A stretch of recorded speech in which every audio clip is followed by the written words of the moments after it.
The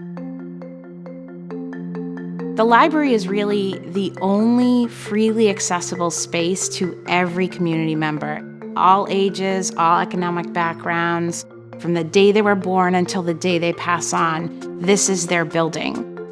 The West Branch Library is a Carnegie library that was built in 1909. It has had some minor renovations over the years, but has fallen into some disrepair over the last several decades. There wasn't a handicap-accessible entrance. There wasn't an elevator. We had plumbing problems. We had heating problems. We had no cooling, actually, on the top floor. We would close it on very hot days.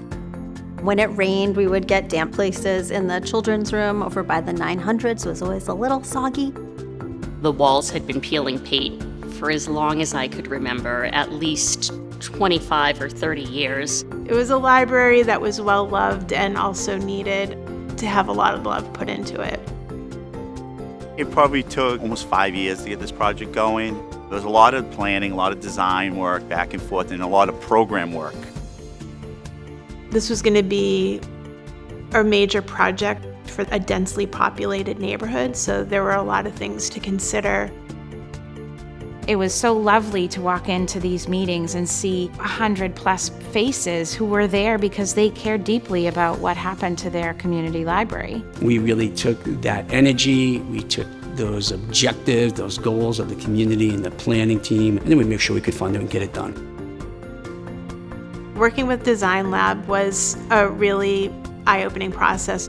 And so when you see it start to get fleshed out, you get very excited about it. Often these sort of restoration projects are not done properly. This has been done really well. It's good for another 100 years at least. I love the redesign. It really means a lot to me that so much of the original features have been kept. That spiral staircase that goes down to the basement, to my mind, that's how you get down to all of the wonderful books. As you come in, you'll notice that the ceiling, all the dental work and the plaster has been restored, and they've also restored the stenciling. A stenciling organisation was contracted who specialise in historic stencils to actually recreate these stencils and to put them back on the ceiling.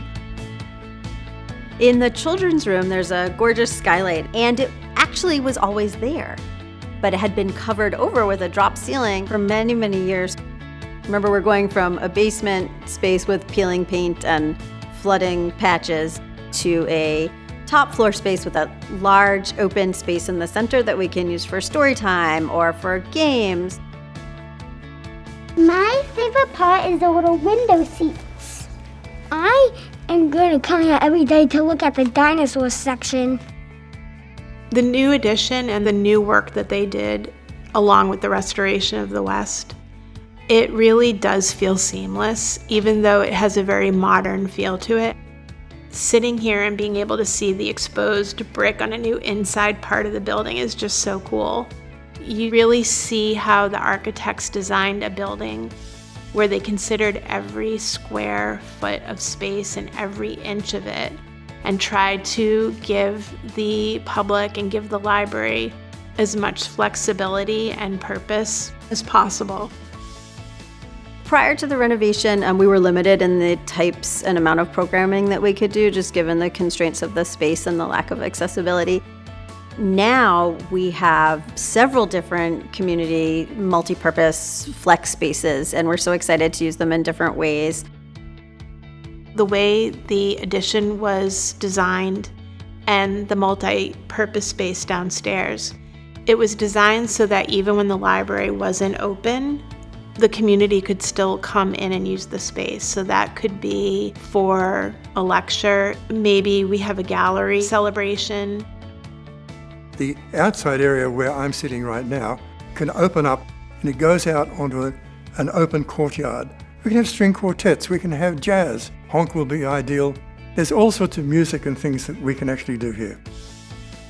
It's a place where the community can come together. We're already seeing events being held here. I'm kind of dreaming up other ways that I could bring people into my neighborhood to host public events here. I hope that the West Branch Library will be a place that people want to go for so many different reasons. Whether someone just wants to run in and out and check out a book or spend a long time browsing, learn something new, meet a friend, play a game, I think that we'll have the ability with this new building to do all of those things. By doing the renovation and by doing the restoration, what we've been able to offer, not just the West Somerville community, but really the whole entire city, is a beautiful space that is free and open to literally anybody who wants to come through our doors.